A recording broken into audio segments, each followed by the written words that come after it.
Qaamaan waggaan haaromamee akkamii jette.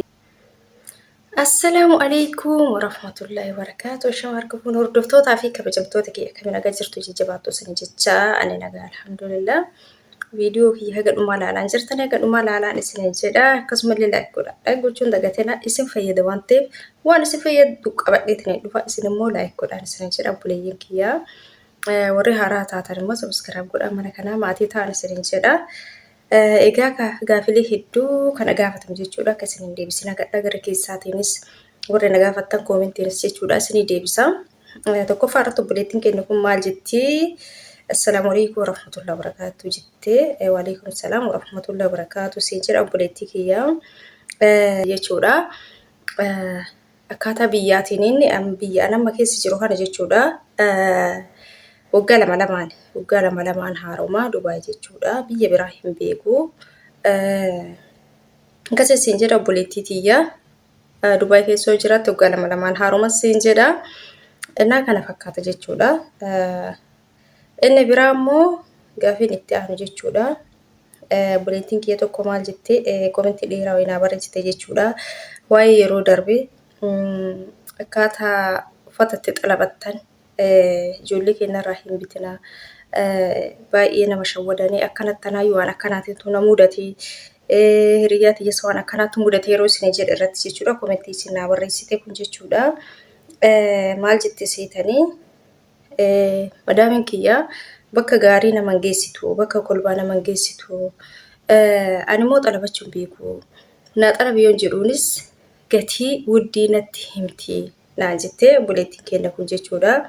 Ofii bakka gaarii sana geessitu na ajaji yoo jedhuunis gatii wuddii natti himti naan jettee obboleettiin keenya kun jechuudha.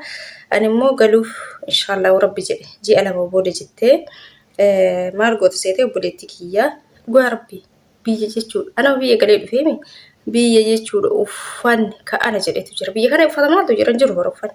Asii uffata bitattanii uffattanii deemtan jijjiirraa yoo ta'e malee uffata asii hin bitinaa biyya keessatti uffachuuf. Dhugaa rabbi shaqaxa fakkaata uffanni biyya kanaa jechuudha. Galtanii biyya keessa uffachuuf shaqaxa fakkaata. Uffata akkamii kayoo laalte sitti bareedu namarraa akka tirii qabu bakka laaltee likkii keetiin kas hin qabne kas ittiin bal'anne. Uffata akkam bakka hin jiraami istaayilii isaa babbareedaa kana jechuudha. Isin galee sheeyyoo barbaadan biyya keessas uffata sheen kana gurguraa jiran jechuudha. Sheen irraa fidaa naggaadeen. Kanaaf hin argattan jechuudha. Ka sheen irraa argattan kana biyya keessatti hin argattan. Achirraa fidaa naggaadeen biyya keessatti gurguramaa jira jechuudha. Wallahi warri biyya galtanii deebitan ni beeytanii uffanni akkamii akka jiru.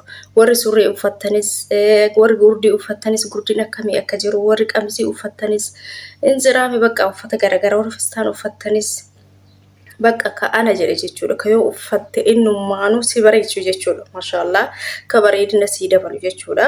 Uffata babbareeda jira. Asii uffata guurtanii hin galina. Wallahi guurtanii hin galina. Birrii saniin biyya keessa bitadha. Akkas isin wayyaan isin jira ijoolleen keenya. Isin gaafiin sadaffaa immoo maal jette obboleettiin keenya kuni maaloo keessaan naasofsiisii lakkoofsa kee naaf kennee madaamii kootu gatee kan koo biyya galuufani jettee paaspoortii jechuudha. Waa'ee paaspoortii irratti kan dubbadhe jechuudha. Isitu na jalaa gatee ani garuu biyya galuufi jettee obboleettii kiyya. Eessatti si jalaa gatti isiin beekaa oo si jalaa dhussite malee hin gatamu. Akkamitti gatamu? Waan xiqqishoo ta'e si jalaa gatama? Hin gatamu. Kanaaf gatamus isiin birrii isiitiin si baasisiiftu. Lakkoofsoo qabaattee tini jette baay'ee si geessitee naa baasi jechuun ni qabdaa siin jedha. Inni biraa immoo maaseetee si jammar hin badu jechuudha. Akkamitti bada? Sirraa fuudhanii isaan bakka itti argine kaayan. Badus manuma isaanii keessa jira malee uguruu hin dhukatuun siin jedha. Yaa meeshaa isaa baay'ina meeshaa isaaniitiif arguu yoo dhabde malee homaa manaa baastee bakka isiin itti gattu hin jiru.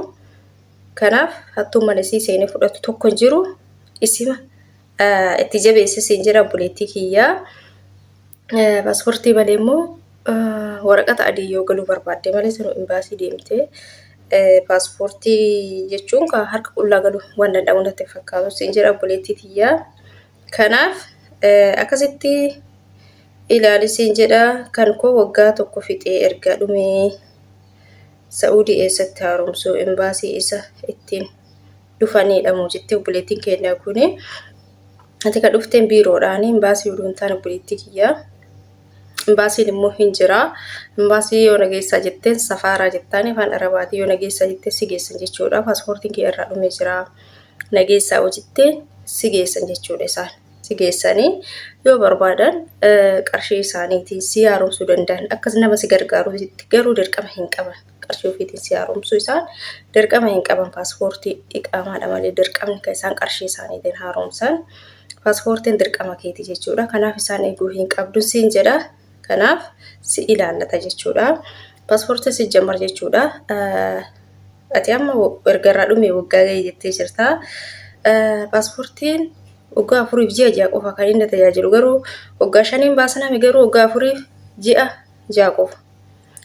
Gaafa jiini 6 hafuu paaspoortiin kee gonkumatti hin dalagu jechuudha. Akka irraa dhumetti ati garuu ji'a 6 irraa hafe jettee lakkooftaami. Jiini 6 yoo irraa hafe dhumuuf jechuudha. Ganaa ji'a 6 yoo ka qabaatu ta'e paaspoortiin kee akka dhumetti ilaali. Hin tajaajilu jechuudha achi booda. Kanaaf ijoolleen baay'een keessan kiyyan dhumne ji'a 2 irraa hafee, ji'a 3 irraa hafee, ji'a 4 irraa hafee, ji'a 5 irraa hafee warri jettan dhumatee jira. Warri akkasii warri sadarkaa san keessa jiru paaspoortiin keessan jechuudha. Ji'a 6 gaafa irratti hafuu dhumee jira jechuudha.